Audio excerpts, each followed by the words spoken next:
আসসালামু আলাইকুম। SM learning academy YouTube channel থেকে আমি শারমিন তানিন সবাইকে শুভেচ্ছা জানাচ্ছি। আবারও আমি ট্রাবল শুটিংয়ের আরেকটি পর্ব নিয়ে আপনাদের সামনে হাজির হয়েছি।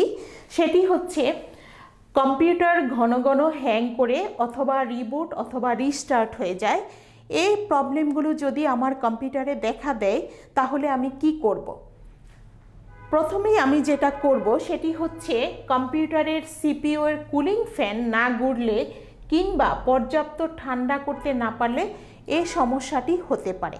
অর্থাৎ আমার কম্পিউটারের CPUর ভিতরে একটা কুলিং ফ্যান আছে, সেটা যদি না ঘুরে এবং সেটা যদি ভিতরে ঠান্ডা করতে না পারে সেক্ষেত্রে এই সমস্যাটি হতে পারে।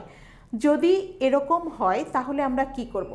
আমরা কুলিং ফ্যানটিকে চেক করব, যদি সেটা নষ্ট হয়ে থাকে বা কোনো প্রবলেম দেখা দিয়ে থাকে সেক্ষেত্রে আমরা নতুন আরেকটি কুলিং ফ্যান সেখানে স্থাপন করে নিব। আরেকটি হতে পারে যেমন ভাইরাস থাকলেও কিন্তু এই সমস্যাটি দেখা দিতে পারে।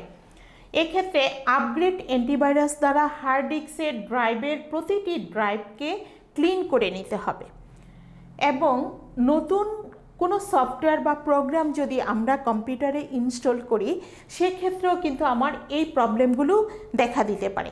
আমি পুনরায় আমার নতুন এই প্রোগ্রামটি অথবা সফটওয়্যারটি আনইনস্টল করেও আমরা চেক করতে পারি এই সমস্যাটির সমাধানের জন্য। ওকে ভিউয়ার্স, ধন্যবাদ এতক্ষণ আমাদের সঙ্গে থাকার জন্য।